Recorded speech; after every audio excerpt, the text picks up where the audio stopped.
The Penn State Nittany Lions have fired James Franklin as their head football coach, and immediately the rumors have started flying that Curt Cignetti from Indiana could replace him in Happy Valley.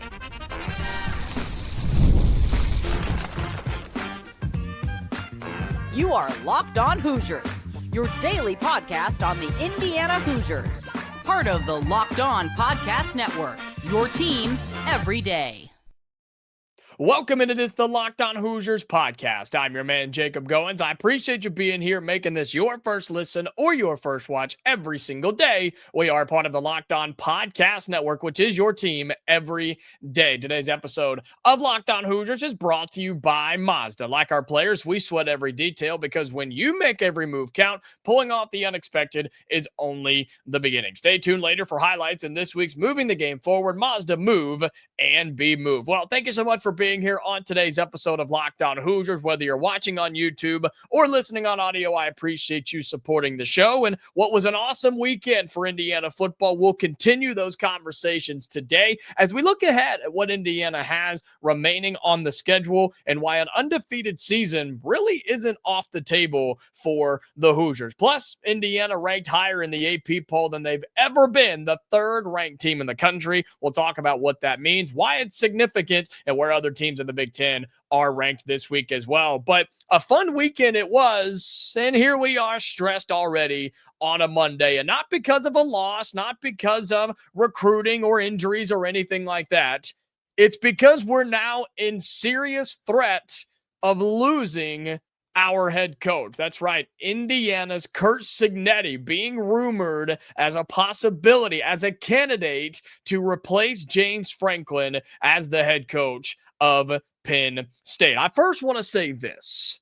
Good for Penn State for finally doing something I think they should have done years ago. I've said it forever that James Franklin is simply a loser. That's what he is. He would win the small games. He would beat the little teams that he was supposed to.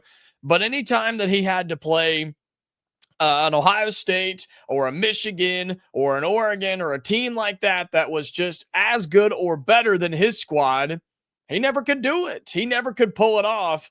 And then when you start losing to games like UCLA and Northwestern, right, losing to teams like that, you're done. In your history, you're toast. And Penn State decided to eat $50 million to tell James Franklin to kick rocks and get out of town. Wild stuff. And the fact that they were able to do it, or not able, they were willing to do it, I think will give the green light to a lot more programs around college football who, frankly, are probably scared to pay $15 million buyouts, $20 million buyouts, $30 million buyouts, right? Penn State decided to spend $50+ million to tell James Franklin to get out of town. Wild stuff in itself. So here we are on a Monday, right? And really even on a Sunday when this all went down, when Penn State decided to let go of James Franklin immediately. And you knew it was going to happen because it's already happened before.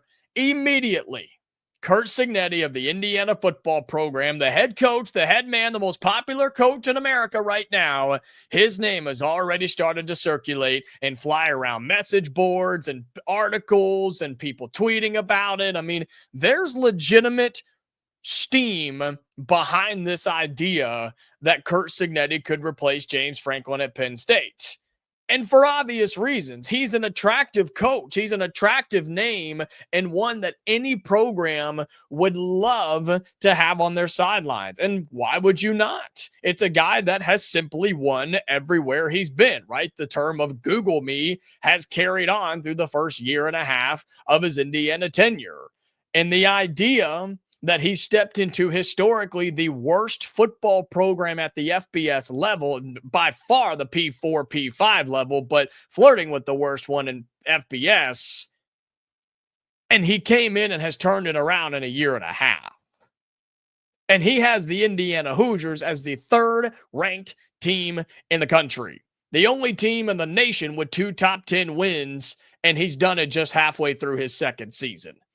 Any program in the nation would be happy to have him, and any coach or program in the nation that's looking for a head coach has Curt Cignetti on their board, on their list of names. I'm here to tell you today why that will not happen.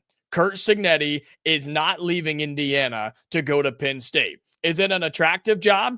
Absolutely. Is it an attractive place to go? Happy Valley with the fan base and the facilities and the money and the boosters and the donors and the support. Absolutely it is. And Penn State will have every chance to get a big name coach and find somebody who can actually win there in Happy Valley. But Curt Cignetti is not going to be the next head coach at Penn State. I don't care that he's second or third in betting odds at different sites across the nation and across the world. I don't care that people are putting it in articles, okay, that he's on the list, on the short list of coaches to replace James Franklin. It's not going to happen for Curt Cignetti, because the pushback that I give to that is, why would Cignetti leave? Why would you leave what you have built in just a short amount of time? And you clearly have a future here. You clearly have something special and something working in Bloomington, Indiana. If you know anything about Cignetti and his past and his history as a coach, in all of his assistant roles and then as a head coach, he's very loyal. He's a very loyal guy, and he wants to finish what he starts. He wants to build something from the ground up, and he's doing that again in Bloomington as the head coach of the Indiana Hoosiers. And he's still a top 20 paid coach in the country. Folks, he's making over $8 million a year with the newest extension that he just got. Why would you leave that? Sure, Penn State can probably pay you more, but the expectations are higher. The fan base is probably crazier, and the spotlight is much brighter there at Penn State. Man, Indiana fans, they absolutely adore this guy. He's beloved. He's a celebrity. He's the most popular man in town. He's the most popular man in the state as the head football coach at Indiana. Why would you give that up? There's no way that this happens. I don't care that Penn State has the money or the recruiting, right? The recruiting roots, if you will, and the facilities and all that. That's fine. Go find somebody younger that wants to have that for the next 20 years. That's not Curt Cignetti. He's not leaving Indiana for that job. I'm just telling you right now. So you can go ahead and cross that off, erase his name, and move on. Because Curt Cignetti, you mark my words, Curt Cignetti is not leaving Indiana to be the next head coach at Penn State.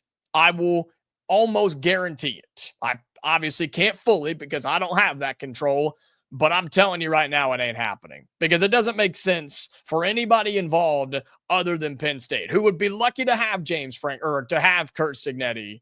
But at the same time, if you even want to look at this from the Penn State perspective really quickly, Curt Cignetti's a little older now.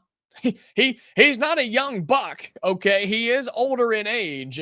He's not going to coach forever. Isn't Penn State looking for that next guy? Aren't they looking for their next Dan Lanning, their next Kirby Smart? Aren't they looking for that guy, their next Ryan Day, to step in and be the coach for the next 15, 20 years? That's not Curt Cignetti. I think he's got less than 10 years left, 7, 8 maybe, as a head coach in this profession. That's not what Penn State's looking for. And so I don't think that Curt Cignetti is truly on that list. I just think he's the most popular name right now. I think he's the most popular choice right now because of what happened this weekend in Eugene. The fact that Indiana's in front of everybody's eyes, they're on everybody's mind, and they're one of the best teams in the nation. Curt Cignetti is not leaving Indiana to go to Penn State. You can mark my words. All right, coming up here on Locked On Hoosiers, we are going to talk about Curt Cignetti and this Indiana football team, because he is the head coach here, and he's the head coach of the third-ranked team in the nation. We talk about the Hoosiers in the AP poll coming up next here on Locked On Hoosiers. Today's episode of Locked On Hoosiers is brought to you by Mazda's, moving the game forward for those who believe it's not just about playing the game, it's about redefining it. There are moments that do more than put points on the board. They move crowds, move culture, and keep moving the game forward. This week's moment that moved the game forward is the defensive performance that Indiana put on the field in Eugene to keep the Hoosiers in the football game. Pull up the box score close your eyes and just point to a defender on that Indiana squad. And that's the player, that's the moment, that's the tackle that moved the game forward for the Indiana Hoosiers. The several sacks, the 6 sacks that you had against Dante Moore, 2 interceptions that you had against Dante Moore, and time after time after time, open field tackles causing havoc against the Oregon offense and winning the football game for the Hoosiers. Those are all the moments that define this moment in this game for Indiana, and that's what you need to take away from this. So when you follow what moves you, the unexpected is only the beginning. And just like there's more to every highlight, there's more to a Mazda vehicle. Mazda, move and be moved. All right, welcome back into Locked On Hoosiers. Appreciate you being here, making this your go-to spot for all things Indiana athletics. As we continue talking Indiana football, we'll talk it all day long here on the show. Make sure you subscribe to the channel if you have not already. Make sure that you have your notifications turned on. If you're listening on audio, make sure that you have the notifications turned on there as well. And hey, if you missed our live show from Saturday night after Indiana beat Oregon, Brian Smith, our recruiting expert, joined me as we talked Indiana's biggest program win ever. So make sure you go and check that out here on the Locked On Hoosiers YouTube channel. And so we continue on with Locked On Hoosiers today, talking about the latest AP poll that came out on Sunday afternoon. And so many people were asking us on Saturday night on the Locked On Hoosiers live show about how high would Indiana go, right? What would their ranking be after you took down the Oregon Ducks on the road? Some people said the Hoosiers should have been number 1 overall. I think there's definitely an argument for that, right? I think Indiana played well enough and showed that they are, in fact, one of the best teams in college football. Unfortunately, you were never going to get that, okay? You were never going to be the number 1 team in the nation just because of Ohio State and what they've continued to do over the last several weeks. My prediction was 3. That's what Brian said also on the live show. Most people felt like the 3rd spot in the AP poll was where the Indiana Hoosiers would end up. And turns out that's exactly where the Hoosiers are. Ohio State is 1, Miami at 2, and Indiana at 3. And you've seen it by now. It's the highest ranking the Indiana Hoosiers have ever had on the football field in program history. They're also ranked 3rd in the coaches poll for whatever that's worth. You can use whichever one you like because the Hoosiers are 3rd in both. And I mean, it will never get old for me. Not that we've had this moment very often. I'm saying just all the cool things that are happening around Indiana football with this program in the last year and a half. Moments like this, I will never take them for granted. I won't take Saturday for granted, right? The win that you had, the performance that you had, the feelings that we had before, during, and after that game, right? The hype about it. College game day was there. Then you had the build up to the game and all throughout it, right? The stress and the nerves, and then ultimately the feeling of victory, right? You accomplished something that nobody thought you could do. And then even the live show on Saturday, Sunday was awesome. And then boom, the AP poll comes out. Just add this to the list of things that are just truly incredible that Curt Cignetti, his entire staff, this Indiana football team, and the athletics department at Indiana has put together here. I will never overlook moments like this. You just made history. You made history if you're Indiana football, plain and simple. You've been doing it ever since Curt Cignetti got here. You did it by going to win on the road. And Eugene, right, the 2nd time that Dan Lanning has lost at home as the head coach of the Oregon Ducks. Indiana's, 2nd all-time win against a top 5 team on the road in conference play or something like that. I mean, just ridiculous numbers and stats and history that Indiana made here. And you absolutely are the 3rd best team in the country. Again, there's an argument you're the 2nd best team. There's an argument you are the best team in college football.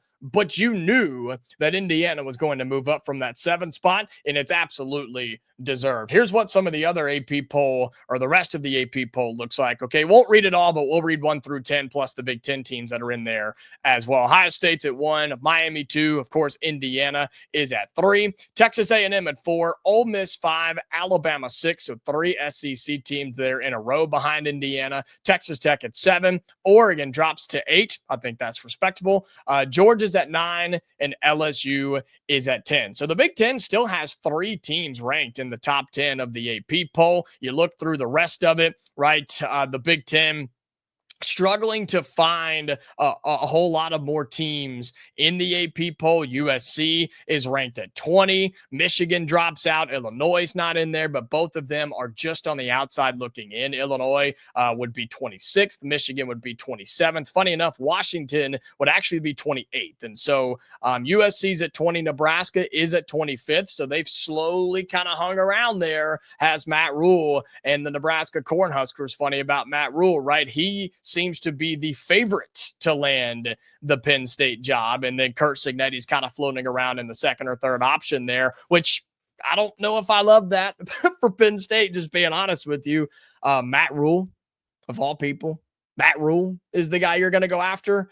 Whatever, man. If that's what they want to do, as long as it's not Cignetti, I don't care who they hire, to be quite honest with you. But Indiana absolutely deserves this ranking. And that's what's cool, I think, the response that Indiana has got. And shout out to the Oregon fans too. Shout out to the Oregon fans. Most of them, at least to me and on our platforms, have been very respectful, very not apologetic. I know that's what I asked for on Saturday, but they've eaten it, right? They've accepted it. They've admitted it, that Indiana's a good team. They were the better team, and they earned that win. So shout out to a bunch of the Oregon fans for that. But I think that's what college football will do moving forward too, right? Is this idea that, okay, maybe Indiana's not that Cinderella story that they were last year. This is a legitimate team with a legitimate program, with a legitimate head coach at the helm. And nobody saw that 3 next to Indiana's name on Sunday, and you won't see it on Saturday and say, really? 3rd? They're ranked 3rd in the country? I don't know. That seems a little high for Indiana. I don't know. I don't think they're the 3rd best team. I don't think anybody is going to have that mentality. I don't think anybody will have doubts about this Hoosier squad anymore. And frankly, how could you? Right? How could you doubt this team up to this point in the season with a win over a top 10 Illinois team, a gritty win on the road against Iowa, and a win over a top 5 team in Oregon in Eugene, something that almost no other team has been able to do since Dan Lanning has been there? How could you deny or just frankly not believe in Indiana, right? How could you hate on this team? You can't. You simply can't do it. And so that factor to me, folks, is super cool moving forward, because we're going to talk about that schedule in our final segment and how an undefeated season is absolutely a possibility for the Hoosiers. You will get everybody's best shot, which I think Indiana needs to be ready for, right? Michigan State, UCLA, Maryland, Wisconsin, Purdue, they're all going to give you their best shot, and you're going to be in the spotlight from here on out. And if you win, cool. It's what you were supposed to do. But if you lose, then you're going to get drugged. You're going to get poked fun at. You're going to get made fun of on the internet. And that's what the big programs go through on a daily basis. Prime example, look at Penn State right now. They're going through it, man, because programs like that aren't supposed to lose to winless UCLA teams and Northwestern teams. So they're in the spotlight all the time. And that's where Indiana is now. You're a big boy program now. Congratulations, Indiana. You're in it. We're in it. We're a part of it. We are a big boy program in college football in 2025. You're going to be treated like it, good and bad, and you got to act like it. But I have confidence in that. I have confidence in Curt Cignetti and his staff and his guys to act professionally, to train professionally, to practice professionally, and continue to play the way that they've always played under Curt Cignetti. Head down, grind it out, and we're just going to beat you fair and square. That's what the Hoosiers do. And I expect them to do that moving forward. Have the, how do I want to word this? Expectations gone up? Yeah, absolutely. You're pretty much a bold-faced lock to make it to the college football playoff. You now have some serious national title odds, right? Let's go look them up. I got our friends at FanDuel pulled up right here. Your odds to win the national title, 1, 2, 3, 4. You have the 5th best odds to win the national championship as of Monday on FanDuel. The 5th best odds in the country to win it all. That's going to carry some weight. That's going to have higher expectations. That means not just more Indiana fans, but more college football fans are going to be watching you, some of them cheering for you, but a lot of them cheering against you. And that's what happens when you become a big-time program. That's what happens when you become the upper echelon of your sport. And Indiana has to be ready for that. But they've earned it, they've wanted it, and I think they're going to handle it with class. And I can't wait to see what Curt Cignetti and the Hoosiers do the rest of the way, getting healthy, getting better, and have a serious shot to win a national title. All right, coming up on our final segment on Locked On Hoosiers, how do they win a national title? Well, you got to keep taking care of business. And you got to win some more games on your schedule. We're going to take a look ahead at what Indiana has left and why I think an undefeated season is totally possible for this Indiana squad. We talk about that next here on the Locked On Hoosiers podcast. And hey, speaking of FanDuel, today's episode of Locked On Hoosiers is brought to you by FanDuel. The NFL season is here, and FanDuel has an offer you don't want to miss. Right now, new customers can bet just $5 and get $300 in bonus bets if you win. That's right. Pick a bet, put down $5, and if it hits, you'll unlock $300 in bonus bets to use across the app. Did you get in on any of the college football action on Saturday? How about some of the NFL action yesterday? Well, if you did, great. Hopefully you won something. If not, you still have chances to do so. You've got Monday Night Football tonight. You've got the American League Championship Series and the National League Championship Series in postseason baseball, plus more football coming up throughout the week and this coming weekend as well. You can jump on teams. You can jump on player props. You can jump on futures like Indiana winning the national title, all of that with our friends at FanDuel. So what are you waiting for? Visit FanDuel.com to download the FanDuel app today and get started at FanDuel.com.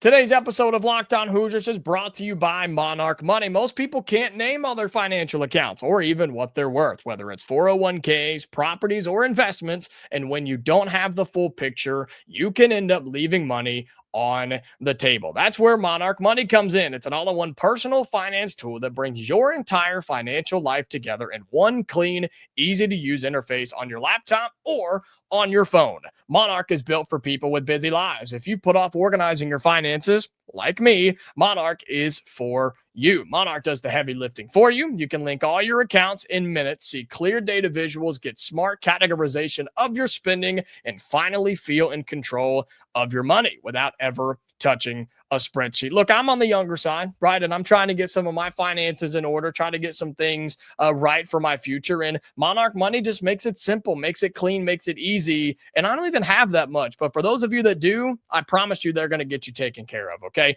Don't let financial opportunity slip through the cracks. Use the code LOCKEDONCollege at monarchmoney.com in your browser for half off your first year. That's 50% off your first year at monarchmoney.com with the code LOCKEDONCollege. All right, final segment here on Locked On Hoosiers. Again, thank you so much for being here, supporting the channel, supporting the show, however you do, whether you're subscribed on YouTube or your audio platforms, or you like these videos, you comment down below, you engage with us on social media, however you support the show. I appreciate you. I promise I see you, and we're growing like crazy. So thank you so much for all that you do to support the show.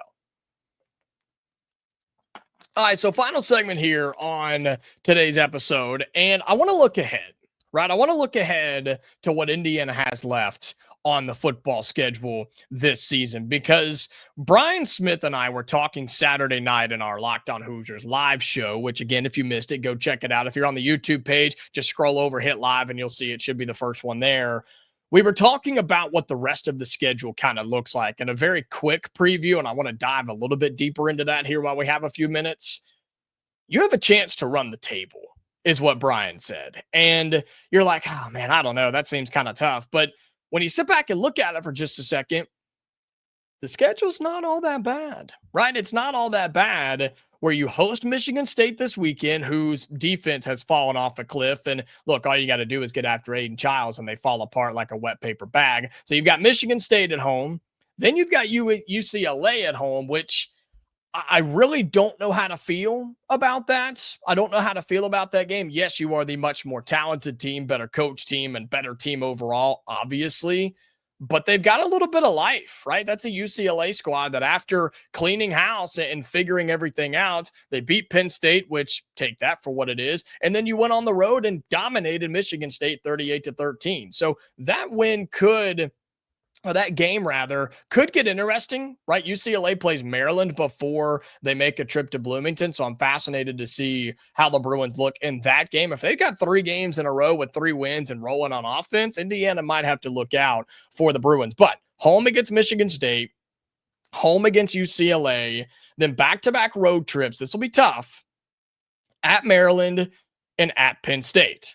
Now, preseason, this looked a whole lot tougher, right? The game against Penn State looked much more daunting, much more, unwinnable, if you will, because at minimum, that was supposed to be a top 10 road trip on top of your top 10 road trip to Oregon, on top of a top 10 game against Illinois, plus road games at Iowa and at Maryland. But now with Penn State firing James Franklin and Drew Aller's out for the year, who knows what the Nittany Lions are going to be. So that game doesn't look as bad at all for Indiana in the next several weeks. But it's that game at Maryland for me that I think I'm taking out the red marker and I'm going to put a big circle around it, because when Maryland's playing well, they're really dangerous, but they've been humbled in their last 2 games. Washington beat them 24-20 and Nebraska beat them 34-31, but they've been in all those games. And if they figure out how to win this weekend against UCLA, then you've got some issues and some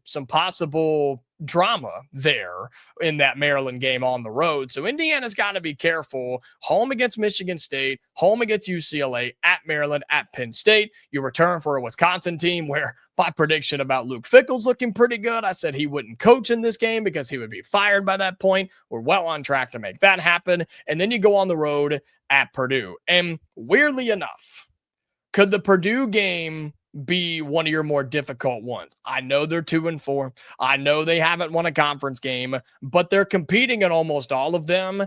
And if Indiana is undefeated, if Indiana is ranked 1, 2, 3, 4, whatever the case may be, a top 5 team in the country on a Friday night in West Lafayette, and the Hoosiers have everything to play for, and Purdue has nothing other than to play spoiler here, you're telling me they're not going to get up and get ready for that game? On the field, it's not even close, but it's all the other things that could play into that sort of a matchup. So the schedule is not overly difficult, and Indiana will be favored in the rest of their games, possibly by double digits in all of these games.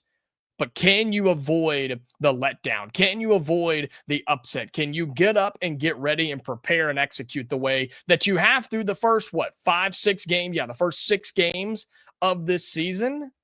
If you do that down the stretch, you'll be undefeated. If you do that down the stretch, you'll be a top 4 seed in the college football playoff. You'll be playing in the Big Ten championship game. You'll be a top 4 seed in the college football playoff, and you'll have a legitimate chance to win a national title. But you have to do that every single week.